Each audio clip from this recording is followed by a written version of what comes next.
A mass of humanity hoping for some in return. In the shadow of a devastating earthquake and the assassination of their president, thousands of would-be asylum seekers flee Haiti to take their chances up north. If I'm deported now, I'll die in Haiti. There's no security, there are thieves. There's a civil war every day because there's no leadership. Many have ended up in this makeshift camp under a bridge connecting the Texan city of Del Rio to Mexico's Ciudad Acuña. The US government has supplied water, toilets and other resources, but the scene remains desperate. While waiting to be processed, men, women and children use sheets, blankets, even plants to shelter from temperatures nearing 40 degrees. As some try to bring in supplies, they're chased away by border officers on horseback. It signals the start of what could be America's swiftest mass expulsion in decades by blocking part of the border and forcing thousands from the camp into detention centres. But for many of those Haitian migrants under that bridge, Haiti hasn't been home for a decade, and we're seeing an increasingly heartbreaking situation unfold there in Del Rio. The next image might be tough to look at, but it's important to look at. The El Paso Times reported that a mounted Border Patrol agent was seen wielding a whip during an encounter with Haitian migrants. We are communicating, as we have now for months, loudly and clearly, that irregular migration, the perilous journey, is not the journey to take.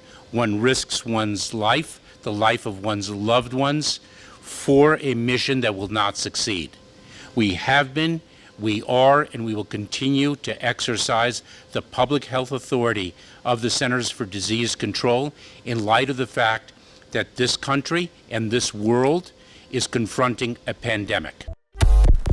Well, that's interesting because Mayorkas today, he talked about how the deportations are being done in a humane way. We saw that image of at least one Border Patrol agent using a whip and was effectively trying to lasso some of the migrants. You see that picture there.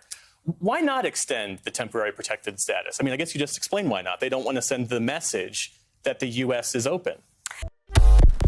Ask any African American and they will tell you that MAGA didn't stand for Make America Great Again, but instead Make America White Again. Perhaps the question that should be asked is how America became so white in the first place. The answer is because of who we let in and who we keep out. And it is against that backdrop that I ask you to look at these two images. The first from Afghanistan, thousands of people trying to get out of that country, fleeing the Taliban, bodies clinging to planes. America saying something had to be done. 120,000 people evacuated in weeks. 60,000 now headed to the U.S., many of them landing in the suburbs of Washington. At the same time, an earthquake strikes Haiti. The U.S. telling Haitians, don't come here. This weekend, 14,000 Haitians huddled under this bridge in Texas. Once again, the U.S. sending planes, only these planes were meant to send the Haitians back home, back to Haiti. On Saturday, the Biden administration saying it sees as many as 5 or 6 flights a day coming in and out of Texas. Those flights will be filled with Haitian refugees flown back to Haiti. This has been an ongoing issue with Haitians for multiple centuries. I mean, we can talk about Donald Trump, but this actually predates Donald Trump. This has been through the Carter administrations, the Reagan administrations, Clinton, Bush, and Obama. Unfortunately, I mean, Haitians have been treated, quite frankly, as disposable people when they are trying to make asylum claims. And we've seen this, especially in the 1970s and 80s, with the coincidence with the Cuban refugee population coming to the United States, with the very different ways that Haitians were treated. And it was not just a race issue, it was also a geopolitical issue, right? Haiti has often positioned itself as an ally of the United States.